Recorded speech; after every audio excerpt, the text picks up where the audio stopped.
പരാതി പരിഹാരത്തിനായി മന്ത്രിമാരുടെ നേതൃത്വത്തിൽ സംഘടിപ്പിക്കുന്ന താലൂക്ക് തല അദാലത്തുകൾക്ക് ഇന്ന് തുടക്കമാവുകയാണ്. സംസ്ഥാനതല ഉദ്ഘാടനം തിരുവനന്തപുരത്ത് വിമൻസ് കോളേജിൽ മുഖ്യമന്ത്രി നിർവഹിക്കും. സംസ്ഥാനത്തെ എല്ലാ താലൂക്കിലും മന്ത്രിമാർ നേരിട്ടെത്തി പരാതികൾ കേൾക്കുകയും പരിഹരിക്കാൻ കഴിയുന്നവ തത്സമയം തീർപ്പാക്കുകയുമാണ് ലക്ഷ്യം. പരാതികൾ പരിശോധിച്ച് വകുപ്പുകൾ നടപടി സ്വീകരിച്ച് ബന്ധപ്പെട്ട രേഖകൾ സഹിതം അതേ പോർട്ടൽ വഴി തിരികെ നൽകുന്ന രീതിയിലാണ് ക്രമീകരണം. സുനിഷ തന്നെ ചേരുന്നുണ്ട് കൂടുതൽ വിവരങ്ങളുമായി തലസ്ഥാനത്ത് നിന്നും. സുനിഷ, നമ്മൾ കഴിഞ്ഞ വർഷം ഏകദേശം ഈ സമയം നവകേരള സദസ്സിൻ്റെ യാത്ര അവസാനിക്കുന്ന ഘട്ടത്തിലായിരുന്നു. നവകേരള സദസ്സിൽ ഇതേപോലെയാണ് പരാതികൾ കിട്ടിയത്. അന്നൊക്കെ നമ്മൾ ചോദിച്ചു താലൂക്ക് തല അദാലത്തുകൾ മാത്രം പോരെ. അന്നും ഒരു താലൂക്ക് തല അദാലത്ത് നടത്തിയിരുന്നു തുടക്കത്തിൽ, നവകേരള യാത്ര തുടങ്ങുന്നതിന് മുൻപ്. എന്തായാലും ഇന്നിപ്പോൾ താലൂക്ക് തല അദാലത്തുകൾക്ക് തുടക്കമാവുകയാണ്. എങ്ങനെയാണ് ക്രമീകരണം ഏർപ്പെടുത്തിയിരിക്കുന്നത് സുനീഷ? അരുണാഥ്, ഈ പറഞ്ഞതുപോലെ നവകേരള യാത്രയിലൂടെ ഒരുപാട് പരാതികൾ കേട്ടുകൊണ്ട് പരിഹരിച്ച് മുന്നോട്ട് പോകുമെന്നുള്ളതായിരുന്നു ഇടത് സർക്കാർ പറഞ്ഞിരുന്നത്. അതിന് പിന്നാലെ തന്നെ ഈ പറഞ്ഞതുപോലെ താലൂക്ക് തല അദാലത്തുകൾ, ചെറിയ രീതിയിൽ താലൂക്ക് തലത്തിൽ തന്നെ മന്ത്രിമാർ നേരിട്ടെത്തി ചില പരാതികൾ കേൾക്കുകയും ചെയ്തിരുന്നു. അതിൻ്റെ തുടർച്ച എന്നോണം തന്നെയാണ് ഇപ്പോൾ ഇത് വീണ്ടും താലൂക്ക് തല അദാലത്തിന് തുടക്കമായിരിക്കുന്നത് എന്നാണ്. ഇന്നാണ് എല്ലാ ജില്ലകളിലും മന്ത്രിമാർ നേരിട്ടെത്തിക്കൊണ്ട് തന്നെ പരാതികൾ കേട്ടുകൊണ്ട് ഉടൻ തന്നെ പരിഹരിച്ച് മുന്നോട്ട് പോകുന്ന തരത്തിലേക്ക് കാര്യങ്ങൾ എന്നതാണ് നിലവിൽ ഈ അദാലത്തുമായി പറയുകയും ചെയ്യുന്നത്. അതായത് ഇതിൻ്റെ സംസ്ഥാനതല ഉദ്ഘാടനം ഇന്ന് 10 മണിയോടുകൂടി മുഖ്യമന്ത്രി ഇവിടെ വുമൻസ് കോളേജിലാണ് ഉദ്ഘാടനം ചെയ്യുന്നത്. മറ്റോരോ ജില്ലകളിലും അതത് മന്ത്രിമാർ, നിയോഗിക്കപ്പെട്ട ഓരോ മന്ത്രിമാർ എത്തിക്കൊണ്ട് പരാതികൾ കേൾക്കുമെന്നതാണ് നിലവിൽ പറയുന്നത്.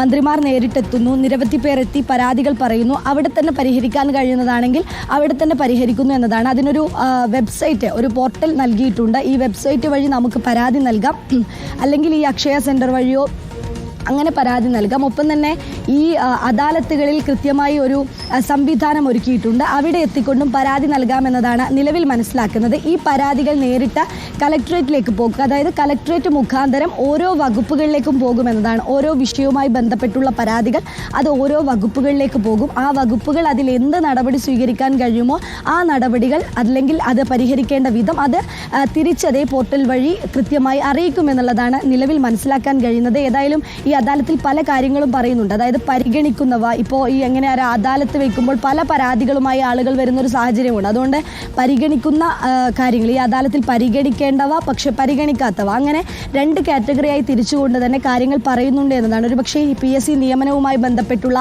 ശമ്പള പരിഷ്കരണവുമായി ബന്ധപ്പെട്ടുള്ള, അത്തരം ഈ പട്ടയ വിഷയവുമായി ബന്ധപ്പെട്ടുള്ള അങ്ങനെ ചില കാര്യങ്ങൾ അത് ഈ അദാലത്തിൽ പരിഗണിക്കില്ല എന്നതും കൃത്യമായി തന്നെ ഈ കാര്യത്തിൽ പറയുന്നുണ്ട് എന്നുള്ളതാണ്. ഒപ്പം തന്നെ മറ്റു കാര്യങ്ങൾ, ഏതൊക്കെ വിഷയങ്ങളാണോ സർക്കാരിനോട് പറയാനുള്ളത്, മാറ്റാനുള്ളത്, ഇത്തരത്തിൽ അതിർത്തി പ്രശ്നങ്ങളുമൊക്കെയായി ബന്ധപ്പെട്ടുള്ള പല കാര്യങ്ങളും ഉണ്ടായിരുന്നു. അതൊക്കെ തന്നെയും ഈ സർക്കാരിനോട് പറയാനുള്ള സംവിധാനങ്ങൾ ഏതായാലും ഒരുക്കിയിട്ടുണ്ട് എന്നുള്ളതാണ്. തിരുവനന്തപുരത്ത് ഇന്ന് 10 മണിയോടുകൂടി, എല്ലാ ജില്ലകളിലും 10 മണിയോടുകൂടി തന്നെ തുടങ്ങും. തിരുവനന്തപുരത്ത് അതിൻ്റെ സംസ്ഥാനതല ഉദ്ഘാടനമാണ്. ഏതായാലും പരാതി പരിഹരിച്ചുകൊണ്ട് മുന്നോട്ട് പോവുക എന്നാണ്. ഒരു പക്ഷേ തദ്ദേശ തെരഞ്ഞെടുപ്പ് അടക്കം വരാനുള്ള പശ്ചാത്തലമാണുള്ളത്. അതുകൊണ്ട് തന്നെ വരുന്നൊരു സാഹചര്യമാണുള്ളത്. അതുകൊണ്ട് കൃത്യമായി ജനങ്ങളെ കേട്ടുകൊണ്ട് ജനങ്ങളുടെ വിഷയങ്ങൾ അറിഞ്ഞു പരിഹരിച്ചുകൊണ്ട് മുന്നോട്ട് പോവുക എന്ന രീതിയാണ് സർക്കാർ ഇപ്പോൾ മുന്നോട്ട് കൊണ്ടുവരുന്നത്. നേരത്തെ ഉണ്ടായ താലൂക്ക് തല അദാലത്തിന്റെ തുടർച്ച എന്നോണം ഇപ്പോൾ വീണ്ടും അദാലത്ത് എന്നുള്ളത് തന്നെയാണ് നിലവിൽ മനസ്സിലാക്കുന്നത്. അരുൺ, സുനിഷ നിൽക്കുന്നത് എനിക്കൊന്നു കനകക്കുന്നിലാണോ, മ്യൂസിയത്തിലാണ് നിൽക്കുന്നതെന്ന് തോന്നുന്നു അല്ലേ? രാവിലെ നടത്തം ഒരുപാട് പേര് പുറത്തേക്ക് ആവേശത്തോടു കൂടി നടക്കുന്ന കാണുന്നു.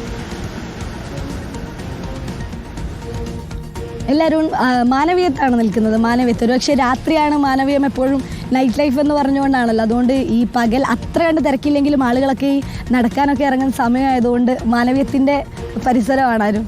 ഓക്കെ, അപ്പോൾ രാവിലെ ഒരു റൗണ്ട് മ്യൂസിയത്തിൽ കൂടി ഒന്ന് നടന്നോളൂ. ഒരു റൗണ്ട് വലത്തോട്ടും ഒരു റൗണ്ട് ഇടത്തോട്ടും. അതോടുകൂടി ഇന്നത്തെ ജീവിതം, ഇന്നത്തെ ദിവസം സമ്പന്നവും ഉഷാറുമാവും. Okay, thank you Sunisha. Okay, Sunisha അയ്യല്ലൂരാണ് നമുക്കൊപ്പം ചേർന്നത്.